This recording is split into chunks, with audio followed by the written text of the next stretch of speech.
के last episode में हमने देखा कि श्रेक स्कूल और न्यू शैंगफेंग स्कूल के बीच फाइट चल रही थी और श्रेक स्कूल ने 7-in-1 फ्यूजन फॉर्मेशन बनाई थी और सारी पावर तांगशैंग को ट्रांसफर कर दी थी, जिसके बाद तांगशैंग ने उस पावर के साथ अपनी हैमर मार्शल सोल का यूज किया और फिर जियाओ फैंग पर अटैक किया।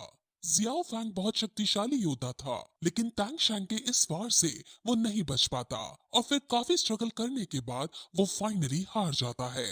तांगशैंग की इस पावर को देखकर सब शॉक होते हैं, लेकिन ग्रैंड मास्टर कुछ उदास नजर आते हैं और ऐसा क्यों है वो आगे बताएंगे। अब श्रेक स्कूल जीत जाता है और ग्रैंड मास्टर तांगशैंग के पास आकर उसके इस टूल सोल फॉर्म की तारीफ करते हैं, लेकिन अंदर ही अंदर ग्रैंड मास्टर को एक दुख था और वो तांगशैंग को बताते हैं कि तुमने आज टूल सोल फॉर्म का यूज कर लिया, तुम्हें आज इसका यूज नहीं करना चाहिए था।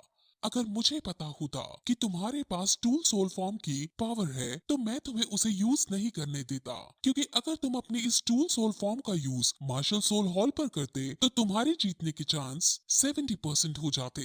लेकिन अब मार्शल सोल हॉल ने तुम्हारे इस टूल सोल को देख लिया है, जिस वजह से वो आज रात ही इसका कोई ना कोई तोड़ सोच ही लेंगे।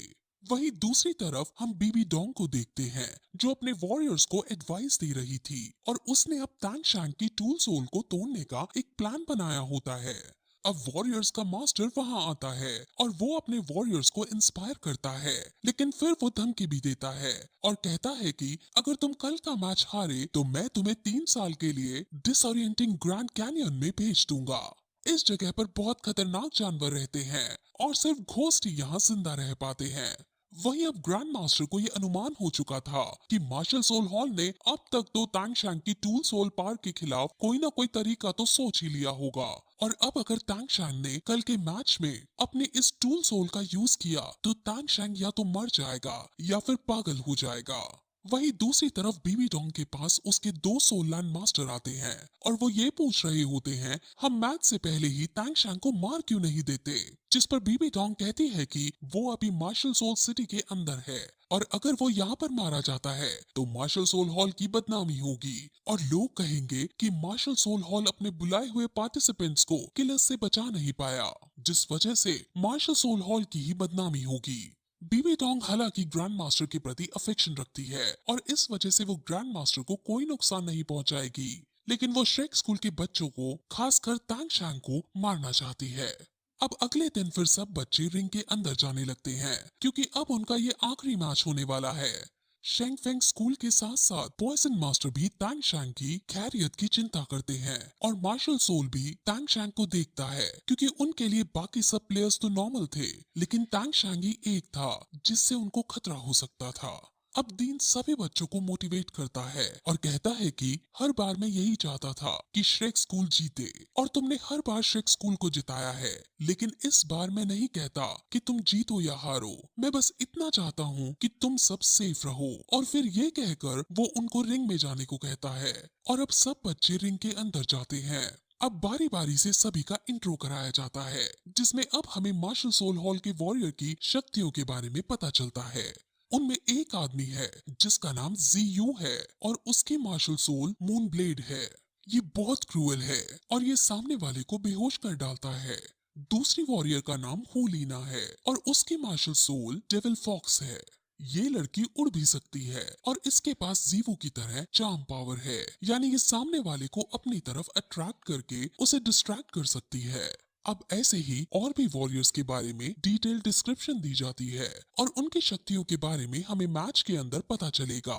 अब उनके बीच फाइट शुरू होती है, जिसमें मार्शल सोल हॉल पहले की तरह ही आसपास धुआं फैलाने की कोशिश करती है, लेकिन हम फिर तांगशैंग को देखते हैं जिसने अपने सभी टीम मेंबर्स को इस चाल से बचने की ट्रिक कल रात को ही बता दी थी और अब तांगशैंग की ही ट्रिक का यूज करके किसी को उनके इस दाव से कोई फर्क नहीं पड़ता।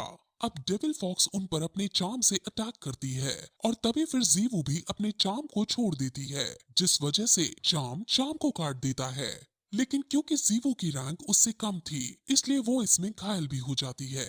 अब फिर रियल फाइट शुरू होती है, जिसमें सब अपनी अपनी मार्शल सोल बाहर निकाल लेते हैं और अब डेविल फॉक्स और मून ब्लेड अपनी मार्शल सोल को आपस में फ्यूज कर लेते हैं और फिर एक साथ अटैक करने का डिसाइड करते हैं। बाहर बैठे किसी भी ऑडियंस को अंदर नहीं दिख रहा था क्योंकि मार्शल सोल ने रेड मिस्ट फैला रखी थी। यहाँ तक कि पॉइजन मास्टर भी उनको नहीं देख पा रहे थे। अब श्रेक स्कूल के सारे वॉरियर्स घबराने लगते हैं और ग्रैंड मास्टर और बाकी सब भी सोचने लगते हैं कि अब ये बच्चे क्या करेंगे। अब ओपोनेंट टीम फिर श्रेक स्कूल की तरफ बढ़ने लगती है। सब बच्चों को अब दिखना भी बंद हो जाता है और इनके सेंसेस काम करने बंद हो जाते हैं। टैंग शैंग को भी सेम प्रॉब्लम का सामना करना पड़ रहा था और अब वो अपनी पर्पल जेमिन आई से इसका पता लगाता है। उसे पता चलता है कि इन्होंने जेनी मेस्मराइज का यूज किया है। ये जो रेड मिस्ट है ये हेल्यूसिनेशन क्रिएट कर रही है। इसी रेड मिस्ट का यूज करके इन्होंने इंपीरियल स्कूल को हराया था। अब फिर ओपोनेंट टीम अपने ब्लेड्स फेंक कर श्रेक स्कूल को मारने की कोशिश करती है, लेकिन टैंग शैंग पर्पल जेमिन आई की वजह से समझ जाता है कि उन्होंने ब्लेड्स फेंके हैं, जिस वजह से वो अपने सभी दोस्तों को बचा लेता है। अब फिर सभी बच्चे आसमान में उछलकर रेड मिस्ट से बाहर आ जाते हैं और ये देखकर मार्शल सोल हॉल बहुत शॉक होती है क्योंकि ऐसा करना नामुमकिन था, क्योंकि रेड मिस्ट असल में एक दलदल की तरह है। असल में टैंग शैंग को पता था कि ये होने वाला है, इस वजह से उसने सभी को फ्लाइंग सॉसेज खिला दिए थे और सब बच्चे उड़कर बाहर आ गए थे। अब टैंग शैंग को छोड़कर सभी बच्चे बाहर थे और टैंग शैंग अंदर इसलिए था क्योंकि वो पर्पल डेमन आई का यूज करके उनसे लड़ सकता था। अब सब लोग टैंग शैंग के लिए डरने लगते हैं क्योंकि जिससे वो फाइट करने जा रहा था उसकी रैंक बहुत ज्यादा थी। लेकिन अब टैंग शैंग अपनी सोल बोन बाहर निकाल लेता है और ये देखकर सब चौंक जाते हैं। टैंग शैंग ने अभी तक अपनी सोल बोन छुपा कर रखी थी और वो इसी मौके का इंतजार कर रहा था। सामने वाली टीम भी डरने लगती है क्योंकि टैंग शैंग सोल बोन का यूज करके उन पर भारी पड़ सकता है। लेकिन अब फिर वॉरियर्स टैंग शैंग से लड़ने आगे आते हैं और वो अपने ब्लेड्स का यूज करके टैंग शैंग पर अटैक करते हैं और टैंग शैंग भी अपने फुल पोटेंशियल का यूज करके उस पर काउंटर अटैक करता है और दोनों में आइकॉनिक लेवल की फाइट होने लगती है। अब फिर बाकी बच्चे भी 1 to 1 बैटल करने लगते हैं और थोड़ी देर की बैटल के बाद अब मार्शल सोल अपनी ट्रू फॉर्म में आती है और सब के सब अपनी मार्शल सोल को बाहर निकालते हैं और श्रेक स्कूल पर हमला करते हैं। अब इस हमले को जीवू अकेले ही झेल लेती है और जीवू का बाल भी बांका नहीं होता और ये देखकर सब चौंक जाते हैं। और अब जीवू खुद आगे जाकर हमलावर से बैटल करती है और बाकी बच्चे भी फिर से फाइट कंटिन्यू करते हैं और लंबी फाइट के बाद Shrek school martial soul hall के एक वॉरियर को बेहोश करने में कामयाब हो जाती है। श्रेक स्कूल इस फाइट में जीतती हुई नजर आ रही थी। अब मार्शल सोल को बहुत गुस्सा आ जाता है और जब सब ये देखते हैं कि इनको टैंग शैंग से ही कॉन्फिडेंस मिल रहा है तो अब वो टैंग शैंग पर अटैक करने जाते हैं और डेविल फॉक्स गुस्से में आकर अपनी मार्शल सोल उस पर छोड़ देती है और टैंग शैंग अपनी ब्लू सिल्वर प्लांट का यूज करके उससे बचने की कोशिश करता है। बीबी रॉन्ग जो ऊपर बैठी थी वो बहुत खुश होती है क्योंकि टैंग शैंग डेविल फॉक्स की इस मार्शल सोल से नहीं बच सकता था। अब टैंग शैंग खूब घायल होता है और इस अटैक में उसकी सोल बोन कट जाती है और उसे बहुत ज्यादा दर्द हो रहा होता है। सोल बोन शरीर का ही एक अंग है और उसे ऐसा दर्द हो रहा होता है जैसे मानो किसी का हाथ कट जाए। आयरलॉन्ग टैंग शैंग के दर्द को महसूस कर पाती है और उसे बहुत दुख हो रहा होता है। ओपोनेंट टीम भी एग्जॉस्ट हो चुकी थी लेकिन उन्हें खुशी थी कि वो टैंग शैंग को हरा पाई है। लेकिन तभी टैंग शैंग जो कि दर्द में था उसको ऑस्कर रिकवरी सॉसेज देने की कोशिश करता है, लेकिन मार्शल सोल हॉल उसे ऐसा भी नहीं करने देती।